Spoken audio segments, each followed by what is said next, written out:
ప్రియ సహోదరి సహోదరులారా, ఈరోజు రూతు బోయజు యొక్క వివరణ. మధ్యధార సముద్ర మట్టమునకు 3000 అడుగుల ఎత్తులో ఉన్న మోయాబు అను దేశమే రూతు యొక్క స్వస్థలము. లోతునకు అతని కుమార్తె కనిన మోయాబు యొక్క వంశస్థులు అక్కడ నివసించారు. ఆదికాండము 19వ అధ్యాయము 30 వచనము నుండి 37 వచనముల వరకు. ఇశ్రాయేలీయులలో ప్రతివాడు తన ఇష్టానుసారముగా ప్రవర్తించుచున్న న్యాయాధిపతుల దినములలో యథార్థతను, ప్రేమను, సమర్పణ స్వభావము కలిగిన రూతు యవనములోనే విధవరాలై దుఃఖ భరితురాలైన స్త్రీ.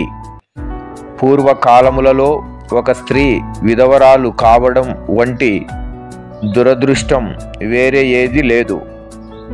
విధవ స్త్రీలు అనేకుల వలన కాని మార్గములలో నడిపించబడెదరు, లేక వారు దిక్కులేని వారుగా మారుతారు. వారు నిత్య క్షామమునకు లోనవుతారు. భర్త యొక్క సమీప బంధువులు ఎవరైనా వారిని విడిపించాలి అను దైవ నియమమే, దైవిక చట్టమే ఈ నలిగిన ప్రజల ఒకే నమ్మకము.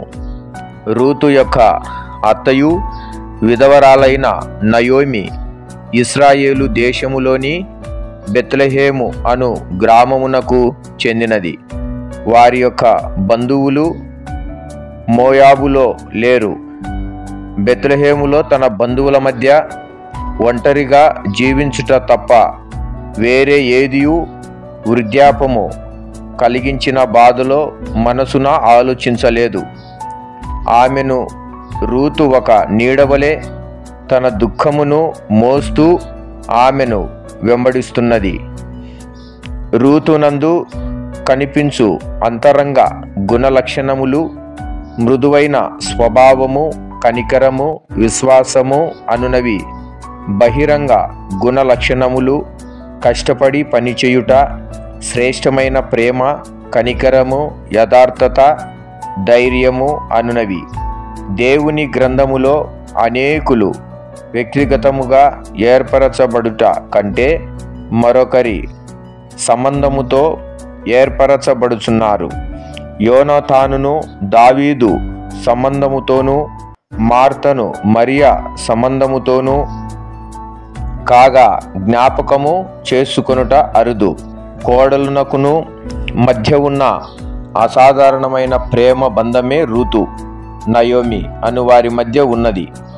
పోరాటమునకును, పోటీకిని, విరోధమునకును అవకాశమిచ్చే అత్త కోడలు బంధమును జీవము గల దేవుని ప్రసన్నత ద్వారా మిక్కిలి శ్రేష్టమైన రుచిని ఇచ్చేదిగా చేయవచ్చును అనుదానికి ఇది ఒక శ్రేష్టమైన ఉదాహరణ.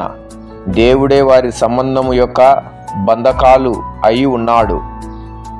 ఇతరుల క్షేమమే వీరి ప్రేమ ఉద్దేశమై ఉన్నది. బోయజు చేసే పని యొక్క ప్రతిఫలము ఏమిటి అని తెలియకుండానే సరి అయిన సమయములో చక్కని కార్యమును చేయువారు వీరులు.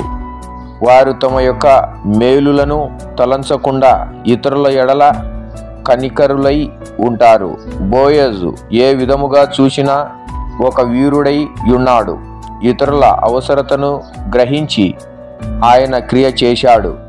కనికర సంపన్నమైన మాటలు, యథార్థమైన ప్రవర్తన వంటివి ఆయనకు అతిశయ కిరీటమై ఉంటున్నవి.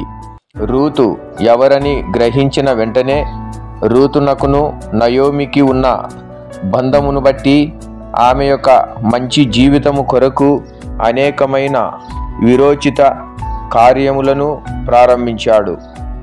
బోయజు అనేకమైన ఆటంకములను అధిగమించి చట్ట ప్రకారము రూతును భార్యగా స్వీకరించాడు.